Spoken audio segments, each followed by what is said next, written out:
Portfolio में धन बरसाएंगे, ये जानना आज ऑब्जेक्टिव है। और देश के 5 जाने माने चेहरे आप लोग की स्क्रीन पर आएंगे।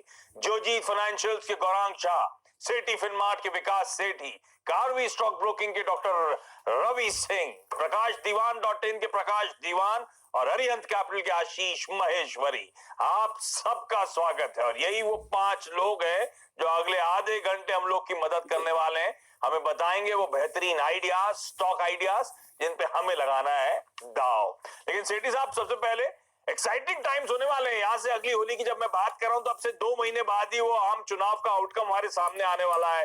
तो ऐसे में ईयर तो जो आने वाला बड़ा एक्साइटिंग होगा।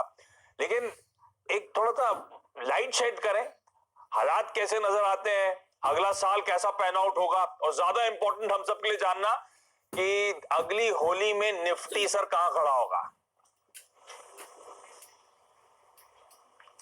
नहीं, बिल्कुल आशीष, पहले तो सबसे पहले होली के इस शुभ अवसर पर आपको, आपकी पूरी टीम को और आपके सभी दर्शकों को मेरी ओर से हार्दिक शुभकामनाएं।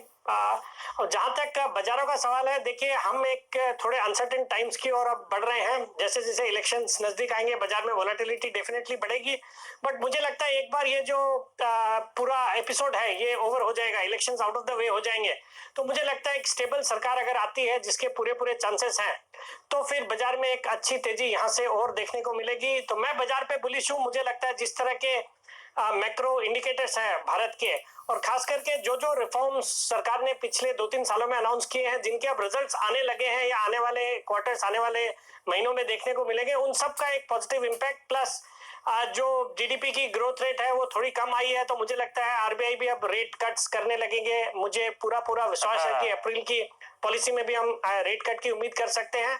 और फिर अगर मानसून अच्छा रहता है तो मुझे लगता है इकोनॉमी अच्छा करेगी। तो उन सबको देखते हुए मैं बाजार पे बुलिश हूं। मुझे लगता है अगली होली तक we could see 12,700 on the Nifty. 12,700, interesting. हाँ, अब सबकी नजरें पॉलिसी पर, और रीसेंट इन्फ्लेशन के आंकड़ों के बाद 50 बेसिस पॉइंट की उम्मीद थी, थोड़ी सी टेपर डाउन हो गई है, लेकिन अभी भी कट की उम्मीद है 25 बेसिस पॉइंट की। हाँ, मॉनसून की चाल वो इंपॉर्टेंट है। स्काईमेट के जो इंडिकेशंस आ रहे हैं वो थोड़े से डराने वाले, लेकिन अभी तो समय है, हालात सुधरने के लिए अभी समय है। जून ऑनवर्ड्स मॉनसून का ऑनसेट होता है। लेकिन रवि जी, क्विकली बताएं, अगली होली तक निफ्टी आपको क्या लगता है, अगले 12 महीने में, 12 महीने के एंड में निफ्टी कहां खड़ा होगा सर? देखिए आशीष जी, ये तो जरूर है कि वोलेटिलिटी ज्यादा होगी इलेक्शंस का या फिर एफआईआईस का, जिस तरीके से फंड फ्लो है उसमें निफ्टी का अपर बैंड साइड में अगर देखें तो जरूर आपको 12,500 तक के लेवल देखने को मिल सकते हैं। लेकिन मैं थोड़ा कंजर्वेटिव लेके चलता हूं और एक एवरेज जो सेटलमेंट देखने को मिल रही, मुझे लगता है कि 12,100 से 200 के पास निफ्टी यहाँ पर ट्रेड करता हुआ नजर आएगा। हाँ, तो इन लेवल से ऊपर अभी हम 11:30 पे खड़े हुए हैं। एक काम करता हूँ, सबसे बातचीत करूंगा, ऐसे ही निफ्टी के लेवल्स लूंगा तो समय लगेगा। हमने सबसे पहले से बात करके निफ्टी के लेवल्स लेकर आए आपके लिए स्क्रीन पर, प्लीज स्क्रीन पर दिखाएं। तो विकास जी, रवि जी, गौरांग जी, आशीष जी, सबके टारगेट देखिए 12,000 प्लस के, 12,700, 12,800 तक के जोन्स के आपको निफ्टी के नजर आएंगे अगले 12 महीने, या अगली होली पे निफ्टी उन लेवल्स पे जाके खड़ा होगा, यानी कि 10% के आसपास का अपसाइड। वो चार्ट दिखाइए प्लीज स्क्रीन पर। हाँ, उसमें एक प्रकाश जी, उनका 10,000 का लक्ष्य आपको नजर आएगा, लेकिन प्रकाश दीवान से मैंने अलग से बात भी करी, मैं जानना चाहता था ऐसा क्यों हो गया। तो प्रकाश जी कह रहे हैं रिजल्ट्स के बाद मोमेंटम होगा, वो भी 12,000 के ऊपर देख रहे हैं निफ्टी को, लेकिन इवेंचुअली ये यूफोरिया जो है ना सबसाइड होता हुआ नजर आएगा, और जहां से रैली की शुरुआत हुई शायद बाजार वहीं पहुंचता हुआ नजर आए, इसलिए उनका 10 का।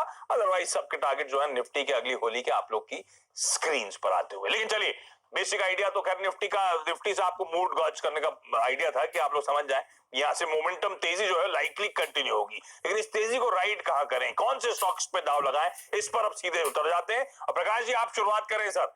निफ्टी अगर तेजी दिखाने ही वाला है इनिशियली, तो इलेक्शन के बाद के रिजल्ट्स के आउटकम के बाद जो आप कह रहे हैं, पहला स्टॉक कौन सा होगा सर जिस पे आप दाव लगाओगे? होली के खुशहाली और रंग बिरंगे त्योहार पे रंग तो बरसेगा ही बरसेगा, लेकिन साथ साथ थोड़ा धन बरसाने की भी तरकीब अपनानी चाहिए। उस लिहाज से मैंने 2 स्टॉक्स का चयन किया है आपके लिए आज। उसमें पहला है सुब्रॉस। कई बार चर्चा हुई है, लेकिन आज इसका इसलिए ध्यान इस पे केंद्रित करना चाह रहा हूँ कि ऑटो एंसिलरी के सेगमेंट में जो नरमी आने की उम्मीद है या आ चुकी है, वो इसलिए है कि मैन्युफैक्चरिंग जितने भी बड़े प्लेयर्स हैं जिनको ये एयर कंडीशनिंग सप्लाईज करते हैं, वहां पे थोड़ी सी एक प्रोडक्शन की सॉफ्टनेस आई है। उस लिहाज से आज आपको स्टॉक सस्ते में मिल रहा है। फंडामेंटली स्ट्रॉन्ग कंपनी है, आज नहीं तो कल वापस एक बढ़त इसमें आनी है, रिकवरी आनी है, और इस पे लक्ष्य हमारा 333 का रहेगा। तो लेके रखिए और अगली होली तक इस पे रंग जमा के धन बरसाई। धन बरसे। तो पहला स्टॉक है सुबेक्स। खरीदारी करने के यहाँ पे मौके ढूंढने, और 260 के आसपास ये स्टॉक कामकाज करता हुआ 333 के टारगेट जहां पर, तो ऑलमोस्ट 25 से 30% का अपसाइड ये स्टॉक डिलीवर कर सकता है। विकास जी, आपका पहला बेट सर। देखिए आशीष, मैंने एक बाजार के दिग्गज को पिक किया है जिसने कि पिछले 3-4 सालों में काफी अंडर परफॉर्म किया है बाजार के कंपैरिजन में। कंपनी का नाम है आईटीसी। ये एक लीडिंग कॉन्ग्लोमरेट है जो कि सिगरेट के कारोबार में तो है ही, इसके अलावा agri, FMCG, personal care, hotels और पेपर के बिजनेस में भी है। सभी जो बिजनेसेस हैं इनके बहुत ही अच्छा कर रहे हैं। हाल ही में जो दिसंबर तिमाही के नतीजे आए बेहद ही शानदार थे, काफी अच्छी वॉल्यूम ग्रोथ और मार्जिन एक्सपेंशन देखने को मिला। और मुझे लगता है ये जो इलेक्शन ईयर है जिसके दौरान एक तो सरकार ने बजट में इलेक्शन को ध्यान में रखते हुए काफी कुछ अनाउंसमेंट किया जिससे रूरल इकोनॉमी को बूस्ट मिलना है, फिर मिडिल क्लास के लिए भी काफी कुछ किया है, और जो पॉलिटिकल पार्टीज जो इलेक्शन ईयर में स्पेंड करती है उसका एक फायदा इन तरह के जो कंजम्पशन स्टॉक्स है इनको देखने को मिलेगा। मुझे लगता है ITC would be a major beneficiary. GST implement हो गया उसका भी फायदा है, और मुझे लगता है ये जो स्टॉक है अपने जो पीयर्स के कंपैरिजन में काफी सस्ते वैल्यूएशंस पे ट्रेड करता है। और बैलेंस शीट की क्वालिटी की तो कुछ बोलना ही नहीं है, बहुत ही शानदार बैलेंस शीट है, बहुत ही हाई रिटर्न रेशियोज है। मुझे लगता है इस स्टॉक को करंट लेवल पे या कोई भी गिरावट पे खरीदना चाहिए। मेरा 1 साल का लक्ष्य रहेगा 375 रुपए का। 300 का माल 375 होता हुआ नजर आएगा। फाइनली आईटीसी कुछ दमखम दिखाएगा, कंसोलिडेशन के बियॉन्ड कुछ मूवमेंट दिखा सकता है। 25% के अपसाइड के लिए आईटीसी पे दाव लगाना है। सबसे सेफर और सबसे बेहतरीन बेट हो सकती है इस समय ये स्टॉक। और जो निफ्टी के टारगेट जब मैंने मांगे थे तो सबसे एग्रेसिव टारगेट गौरांग सर के आए थे। 12,800 तक के निफ्टी के लक्ष्य के साथ चल रहे हैं गौरांग सर। तो गौरांग सर, आपका पहला स्टॉक इस निफ्टी की तेजी को राइड करने के लिए। आप सभी को होली की शुभकामनाएं।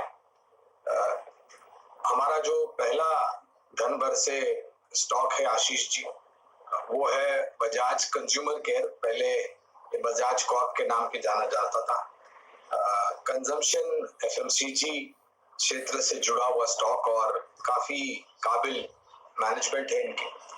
नतीजों के आधार पर काफी सकारात्मक आंकड़े लेके आए, और जिस तरीके से ग्रामीण, मध्यम ग्रामीण और शहरी इलाकों में धीरे धीरे करके आम लोगों के पास खर्च करने के लिए पूंजी और भी आती जाएगी आने वाले भविष्य में, और जिस तरीके से सरकार ने भी जो योजना बनाई है जहां पर जमीनी स्तर पर कृषि क्षेत्र से जुड़े हुए लोगों को डायरेक्ट कैश ट्रांसफर बेनिफिट और अन्य जो नीतियां सरकार ने बनाई उसके तहत और भी खर्चे लायक पैसे इनके पास आएंगे। पर कैपिटा इनकम खास करके ऊपर जाएगा। इन सभी मापदंड के आधार पर हमें लग रहा है कि ये एक ऐसी कंपनी है बजाज कंज्यूमर केयर जो कि प्रोडक्ट के मामले में ही नहीं लेकिन आंकड़ों के मामले में भी काफी बेहतर रुझान लेकर के आ सकती है। एक बहुत ही कंजर्वेटिव टारगेट हमने 380 का रखा है लंबी अवधि के नजरिए से आशीष, और मैं उम्मीद करता हूं कि अगर हमारे जो अनुमान है उसके ऊपर खरे उतरे और शायद उससे बेहतर आंकड़े लेकर के आई है कंपनी, तो हम ये जो लक्ष्य 380 का, इसको बहुत ही बेहतरीन तरीके से ऊपर की तरफ लेके जा सकते हैं।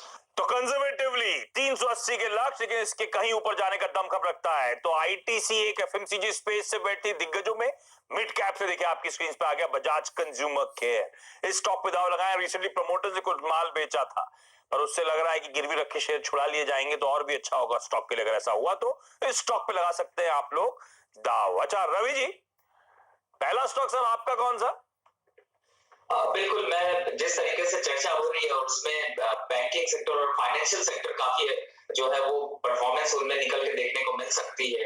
तो मेरा पहला जो स्टॉक है वो है आईसीआईसी प्रूडेंशियल। और ये लार्ज कैप का स्टॉक है और क्वार्टर 3 का अगर सेल देखें तो वो 444 करोड़ का रहा है। पिछले साल क्वार्टर 3 के अगर कंपैरिजन करें तो 7% करीब अब रहा है, 7.5%। और इसका WRP भी काफी अच्छा है। फरवरी ईयर ऑन ईयर कंपैरिजन करें तो लगभग 8% अप हुआ था। और एक न्यूज ये भी है इसमें, जो स्टेक सेल की है, लगभग 79% स्टेक जो है वो प्रमोटर और फॉरेन प्रमोटर के पास है, तो वो 4% का स्टेक भी इसमें सेल कर सकते हैं। काफी अंडर परफॉर्म स्टॉक करता रहा है, लेकिन एक अच्छा मोमेंटम यहाँ पर बनता हुआ नजर आ सकता है। और जो अभी क्वार्टर 3 का प्रॉफिट था वो करीब 340 करोड़ का था। तो ओवरऑल सेक्टर अच्छा है, स्टॉक अच्छा है और लगभग 30% अपसाइड का मोमेंटम यहाँ से देखने को मिल सकता है। तो होली टू होली में अगर देखें तो मुझे लगता है कि आईसीआईसीआई प्रूडेंशियल जो है वो धन बरसा सकता है आपको पोर्टफोलियो। हाँ, 30-31% का अपसाइड। तो अच्छा, आज हैदराबाद में ऑफिस में है क्या रवि जी आप? जी बिल्कुल, ऑफिस में ही हूँ। तो आज होली नहीं मनाते आप लोग? क्या हम लोग तो वेशभूषा बदल के एकदम ऑफिस आए हुए हैं, आप सबके सब सूट बूट में एकदम दिख रहे हैं।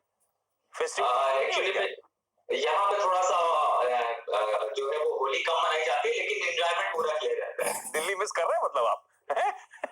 जी जी बिल्कुल। अच्छा चलिए, आईसीआईसीआई प्रू 30-31% का अपसाइड इस स्टॉक में देखने को मिलेगा। आशीष सर, पहला स्टॉक आपका।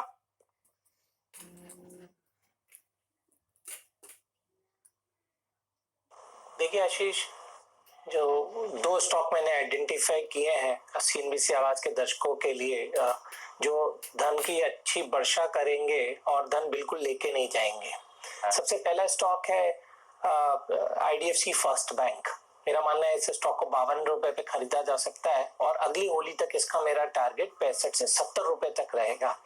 अब उसके पीछे रीजन कई सारे हैं, मैं कुछ बताना चाहूंगा। सबसे पहले तो उसका एक रीजन है कि जो उनका एक रिटेल फोकस्ड बैंक ये बनने वाला है। तो आज उनका जो रिटेल पोर्टफोलियो 35% तक है, आगे आने वाले सालों में हर साल मेरा मानना है 5 से 7% उसमें ग्रोथ आने वाली है। और रिटेल वो बिजनेस है जिसमें मार्जिन अच्छा है। दूसरी बात ये, करीब 1 लाख करोड़ का आसपास का उनका लोन बुक ऑलरेडी बना हुआ है और कासा जो है उसमें भी काफी हमने इजाफा इस लास्ट क्वार्टर के नतीजों में देखा। और अब चूंकि एक फुल फ्लैश बैंक है तो उसमें भी काफी ग्रोथ देखने को मिलेगी। जहां तक मैनेजमेंट का सवाल है, मिस्टर वी वैद्यनाथन जो इसके अब हेड हैं, उनको आपको ध्यान हो कि हमने काफी ज्यादा वैल्यूएशन मिलता था जब वो कैपिटल फर्स्ट के सीईओ थे और उन्होंने एक प्रूवन ट्रैक रिकॉर्ड अपना डेमोन्स्ट्रेट किया है। तो मेरा मानना है अब आईडीएफसी फर्स्ट बैंक में भी ये आगे बढ़ेगा। जहां तक वैल्यूएशन की बात है, जो बुक वैल्यू है बैंक की अभी सिर्फ 40 रुपए, तो अभी भी सिर्फ 1.3 टाइम्स अपने बुक पर ये स्टॉक मिल रहा है। और मेरा मानना है कि अब इसका एक ग्रोथ फेज इस बैंक का शुरू हुआ है और एक ये रिटेल बैंक बन के आगे सामने आएगा। तो बिल्कुल इस स्टॉक को अगले होली तक के लिए आपके निवेशक और दर्शक दोनों बाय कर सकते हैं और यहाँ से मुझे कोई भी डाउनसाइड रिस्क नजर नहीं आती। अरे वाह, कोई डाउनसाइड रिस्क नजर नहीं आती, धन बरसेगा, धन जाएगा नहीं। 35% का अपसाइड अगली होली तक। और वी वैद्यनाथन, उन पर ये दाव है पूरी तरह से, रिटेल बैंकिंग के लिए इस देश में जो जाने जाते हैं। तो इस स्टॉक पे लगाएं दाव। प्रकाश सर, सुबेक्स, उसके अलावा दूसरा स्टॉक आप? दूसरा जो स्टॉक है वो है थोड़ा सा पानी का, हमने देखा इस्तेमाल जैसे जैसे होना शुरू हुआ, जैसे जैसे उसकी शॉर्टेज होनी शुरू हुई है, तो pollution control, water management, utilities में जो इक्विपमेंट का जो इम्पोर्टेंस है, इक्विपमेंट की इम्पोर्टेंस है, वो जो दिखती हुई बढ़ती हुई दिख रही है, उस लिहाज से एक स्टॉक है जो थर्मैक्स। कई बार मैंने बात की, पहले ये पावर और इलेक्ट्रिसिटी जनरेशन की तरफ ज्यादा रखते थे, हीट से इसको लेके रखिए, थोड़ा सा नरम ये भी हुआ था। और यहाँ से 1111 का लक्ष्य अगर ले तो कम से कम आपको 20% की अपसाइड जो है, 15-20% ये मिलेगी। और ये बहुत ही अच्छी पेडिग्री की कंपनी होने की वजह से आपको इसमें रिस्क जो है डाउन साइड का वो काफी कम रहेगा। सो दो स्टॉक्स लीजिए, रंग बरसाए और धन भी बरसाए। ठीक है, तो ये स्टॉक भी धन बरसा सकता है। और देखिए, सारे एक्सपर्ट तो चुनिंदा बेट्स लेकर आ रहे हैं जहां पे रिस्क कम है। बाजार अपने उच्चतम स्तरों के पास खड़ा हुआ है, तो हमें ये भी देखना है कि हमारी रिस्क कम कहां पे, रिस्क रिवॉर्ड कहां पे फेवरेबल है। तो स्पेसिफिकली आशीष महेश्वरी साहब ने भी वर्ड इस्तेमाल करा था कि यहाँ से रिस्क बिल्कुल नहीं नजर आती। प्रकाश दीवान साहब भी यही वर्ड इस्तेमाल कर रहे हैं। रिस्क का में अच्छी पेडिग्री का स्टॉक है, 15 से 20% का अपसाइड अगली होली तक स्टॉक दे सकता है। इस स्टॉक थर्मैक्स को अपने रडार पे रखें। गौरांग सर, बजाज कंज्यूमर के अलावा दूसरा बेट कौन सा होगा?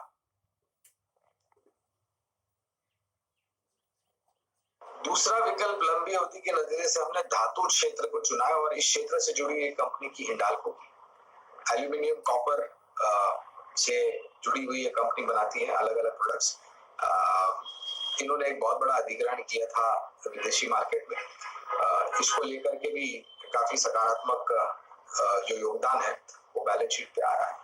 और ये जो रियल एस्टेट सेक्टर में रिवाइवल हो रहा है उसके कारण मुझे लग रहा है कि जो प्रोडक्ट्स हिंडाल्को बनाती है उसकी मांग बहुत ऊपर तक जा सकती है। और जिस स्तर पर करेक्शन के पश्चात काम कर रहा है हिंडाल्को, हमें लग रहा है कि नीचे की तरफ के दायरे काफी सीमित हैं। तो दो तरफा यहाँ पर आपको आने वाले समय में आंकड़ों में सुधार देखने मिलेगा। एक तो ट्रेड वॉर खत्म होते हैं, अंतरराष्ट्रीय मार्केट में सुधार धातु क्षेत्र के धातु कंपनियों के प्रोडक्ट्स में, और दूसरी तरफ स्थानीय मार्केट में जो मांग है वो काफी ऊपर जा सकती है।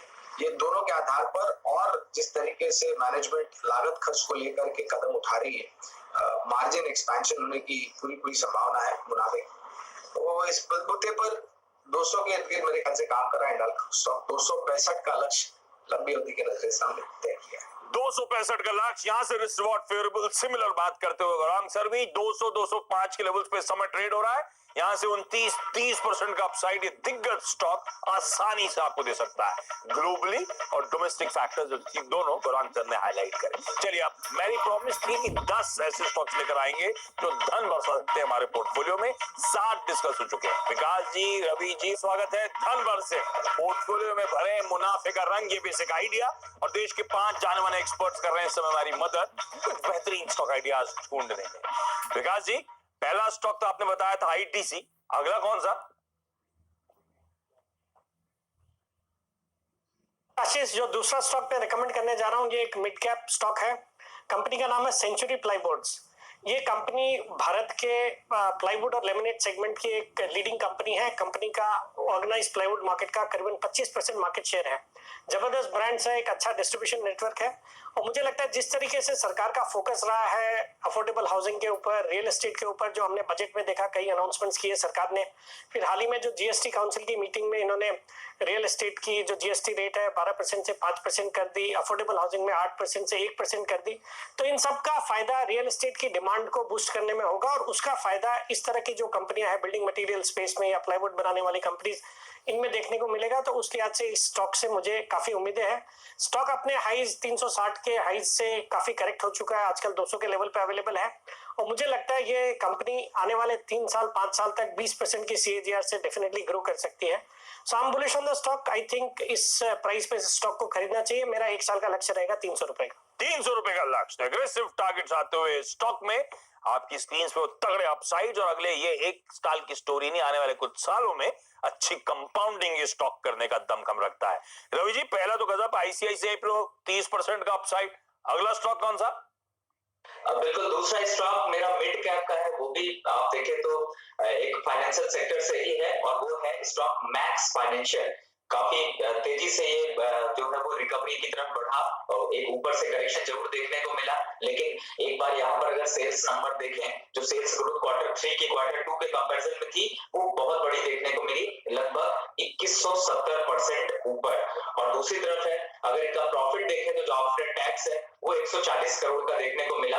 ओवरऑल प्रमोटर की होल्डिंग या फिर म्यूचुअल फंड की होल्डिंग देखें तो लगभग बराबर है, 30% के करीब जो है वो म्यूचुअल फंड की होल्डिंग है। यहाँ पर FII स्टेक भी करीब 30% का है, और ईयर ऑन ईयर ग्रोथ जो है वो 47% की देखने को मिल रही है। तो मुझे लगता है कि ये स्टॉक आपके लिए काफी जो है वो धन बरसा सकता है, और अपसाइड में करीब 530 रुपए तक का टारगेट आपको यहाँ करंट लेवल से देखने को मिल सकता है। 18 से 20% का अपसाइड। आशीष जी, अगला स्टॉक?